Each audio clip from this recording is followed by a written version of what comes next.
হজে গিয়ে কেউ ইন্তেকাল করলে কি করা হয়? প্রতি বছরই বাংলাদেশ সহ বিভিন্ন দেশ থেকে কোটি কোটি মানুষ সৌদি আরবের মক্কায় যায় হজ পালন করতে।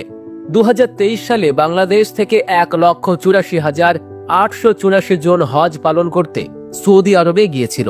2024 সালে হজ পালন করতে গিয়েছিল 85,252 জন। কিন্তু আপনি কি কখনো ভেবে দেখেছেন এদের মধ্যে যারা সৌদি আরবে ইন্তেকাল করে তাদের দাফন কাফন কিভাবে করা হয়? অনেকে হয়তো জানেনও না হজ যাত্রীরা হজে গিয়ে ইন্তেকাল করলে পরবর্তী প্রক্রিয়া কিভাবে সম্পন্ন করা হয়। তাহলে চলুন বাংলাদেশ থেকে যারা হজ পালন করতে যায় তাদের মধ্যে কেউ ইন্তেকাল করলে দাফন কাফন কিভাবে করা হয়, আবেদনপত্র কিভাবে কি করতে হয়, সবকিছু জানাবো এই ভিডিওতে।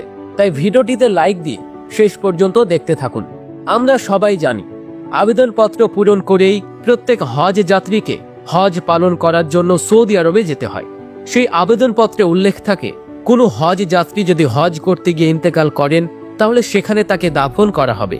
এই বিষয়ে সেই ব্যক্তির আত্মীয় স্বজন পরবর্তীতে কোনো আপত্তি দেখাতে পারবে না, এমন অঙ্গীকার করেই হজ যাত্রীরা হজ পালন করতে যান। তাই কোনো ব্যক্তি যদি দুর্ঘটনার শিকার হয়ে হাসপাতালে কিংবা অন্য কোনো কারণে প্রয়াত হন তাহলে প্রথমে তাদের মরদেহ শনাক্ত করা হয়। মরদেহ শনাক্ত করতে সাহায্য করেন হজ যাত্রীর কাছের কোনো ব্যক্তি। শনাক্ত করা হয়ে গেলে তার প্রয়াত সনদ পরিবারের কোনো প্রতিনিধি কিংবা বাংলাদেশি এজেন্সির কাছে হস্তান্তর করা হয়। বাংলাদেশ মিশন কার্যালয় থেকে এই সনদ সংগ্রহ করে মুআল্লেম অফিস থেকে তা সত্যায়িত করতে হয়। যদি কোনো হজ যাত্রী মদিনায় ইন্তেকাল করেন তাহলে তার জানাজা পড়া হয় মসজিদে নববীতে।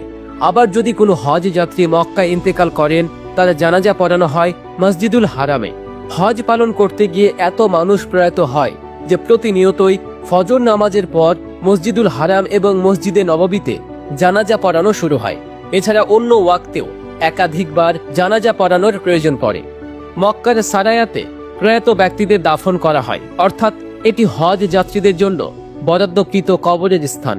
সৌদি আরবের সরকার এই বিষয়ে বিশেষ নজরদারি রাখেন। প্রয়াত ব্যক্তির গোসল থেকে শুরু করে কাফন পরানো এবং জানাজা পর্যন্ত সকল কাজ নির্দিষ্ট বিভাগ নির্দিষ্ট স্থানে করে থাকে। মক্কার রোসাইফাতে হজ যাত্রীকে গোসল এবং দাফন কাফন করানোর জন্য বিশেষ ব্যবস্থা রয়েছে।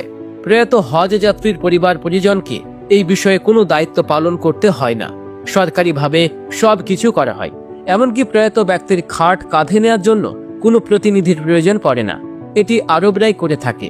এই বিষয়টিকে তারা সৌভাগ্য মনে করে। মক্কার একটি বিখ্যাত কবরস্থানের নাম জান্নাতুল মুআল্লা। এটি মসজিদুল হারামের পূর্ব দিকে অবস্থিত। আগে হজ যাত্রীদের এই কবরে শায়িত করা হতো। এখানে নাম ফলক ছাড়াই লাখ লাখ কবর রয়েছে। অনেক সাহাবীদের কবর সহ এখানে নবী করিম সাল্লাল্লাহু আলাইহি সাল্লামের স্ত্রীদের কবরও রয়েছে। বর্তমানে সেখানে আর জায়গা না থাকায় ভিন্ন কবরস্থানে হজ যাত্রীদেরকে দাফন করা হয়।